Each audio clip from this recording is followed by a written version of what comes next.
नमस्कार। चलिए आज एक बहुत ही आम सी चीज साबुन की टिक्कियां के पीछे की खास कहानी जानते हैं।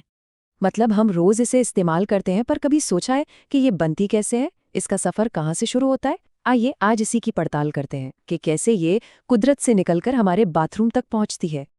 तो इसकी कहानी किसी मशीन से नहीं बल्कि प्रकृति की गोद से शुरू होती है, बिल्कुल शुद्ध नेचुरल तेलों से। तो सबसे पहला काम होता है सही कच्चा माल चुनना। मतलब तेल वाले फल और बीज, उन्हें बहुत ध्यान से इकट्ठा किया जाता है।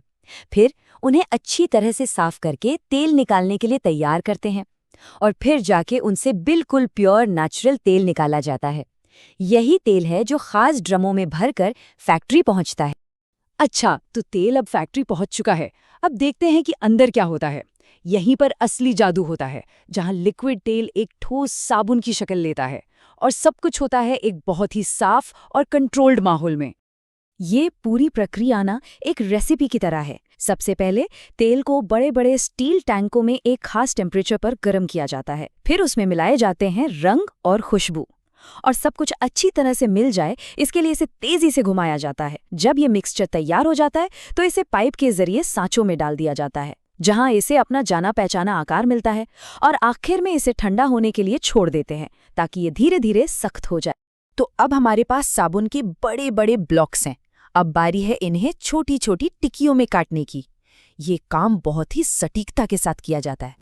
और ये छोटी सी बात बहुत खास है। देखिए, मशीन से कटने के बाद भी हर टिक्किया के कोनों को चिकना किया जाता है। क्यों? ताकि इस्तेमाल करते वक्त ये हाथों में चुभे नहीं। मतलब छोटी छोटी डिटेल पर भी कितना ध्यान दिया जाता है।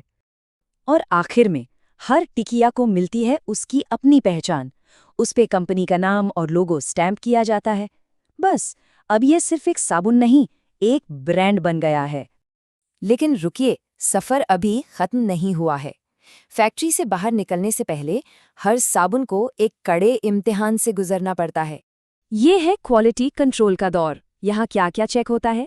साबुन में नमी ठीक है या नहीं, कहीं ज्यादा नरम या ज्यादा सूखा तो नहीं, क्या ये इस्तेमाल के दौरान टूटेगा तो नहीं, और हाँ, क्या हर टिकिया में खुशबू बिल्कुल एक जैसी है। जो साबुन इन सारे टेस्ट में पास होता है, सिर्फ वही आगे बढ़ता है। तो मतलब साफ है, क्वालिटी सबसे पहले, पैकेजिंग तो बाद की बात है। तो जो टिकिया पास हो गईं, वो अब जाती हैं ऑटोमेटिक पैकेजिंग लाइन पर। यहाँ मशीनें फटाफट हर टिकिया को पैक करती हैं, उसे हीट सील करती हैं ताकि वो अंदर से महफूज रहे। फिर इन्हें बड़े बड़े बक्सों में डाला जाता है और हर बक्से पर बैच नंबर और तारीख लिखी जाती है। इससे पता रहता है कि ये कौन से लॉट का माल है। अब साबुन अपनी लंबी यात्रा के लिए तैयार है। तो बस, अब साबुन फैक्ट्री से निकलकर दुनिया देखने के लिए तैयार है।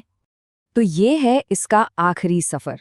फैक्ट्री के वेयरहाउस से ये ट्रकों में लोड होता है, फिर बड़े बड़े डिस्ट्रीब्यूशन हब पहुंचता है, और वहां से ये जाता है अलग अलग शहरों की दुकानों तक, और आखिर में पहुंचता है हमारे घर। और यहाँ दुकान की शेल्फ पर इस पूरे लंबे सफर का नतीजा हमारे सामने होता है, करीने से सजा हुआ, बस इस इंतजार में कि कोई उसे आकर चुने। जैसे ही कोई इसे खरीदता है और बिलिंग काउंटर पर इसका बिल बनता है, समझिए साबुन को उसका नया घर मिल गया। और घर पहुंचकर जब उसका रैपर खुलता है और वो पानी के संपर्क में आता है, तब जाकर उसका असली मकसद पूरा होता है। झाग बनाना, सफाई करना। सोचिए, एक खेत में उगे फल और बीज से शुरू हुआ ये सफर हमारी रोजमर्रा की साफ सफाई का एक कितना जरूरी हिस्सा बन जाता है। तो अगली बार जब हाथ में साबुन की टिकिया आए, तो एक पल के लिए उसके इस शानदार सफर के बारे में जरूर सोचिएगा।